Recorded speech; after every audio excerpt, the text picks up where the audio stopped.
And the second part of the triangle is called core and cardio. In other words, how do we train the core and the cardio for best results? Question for you. Are you the kind of person that still does sit-ups?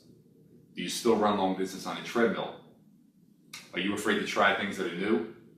Maybe you think you want to be thin, or maybe you think you want to weigh less. But what you really want is a body that looks great, a body that looks good. Question for you. Have you ever seen a long distance runner and then compare their body to, let's say, a sprinter, a track athlete, a pole vaulter, or even a soccer player? Big difference. They have great shape, they have great bodies. But what are they doing that you're not? What are they doing differently? Well, I'll tell you what they're not doing. They're not running long distance.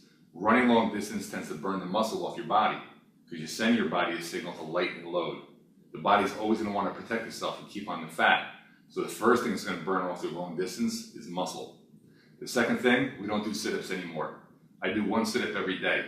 I sit up out of bed and I'm done doing sit-ups. The way people train today is through functional movement, the way the body was meant to move.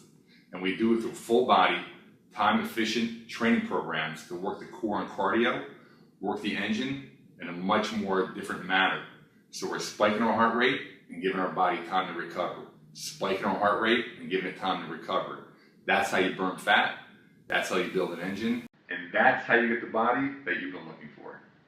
So let me break it down to you. The human body does 4 things. Number 1, we pull things toward the body. We pull things toward the body using 1 or 2 arms. We also push things away from the body, primarily in the same manner, using 1 or 2 arms. The body rotates at the core. We rotate either on our feet or in a seated position. And we also hinge at the hips. We hinge at the hips to pick things up. Number 4, we elevate.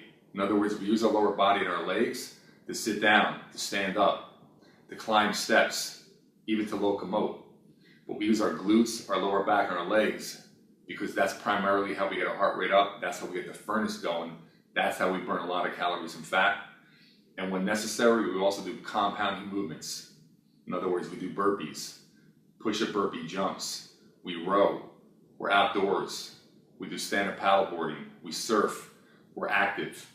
And so when we train our core and cardio in a functional manner using all 4 of these movements and also through compounding movements.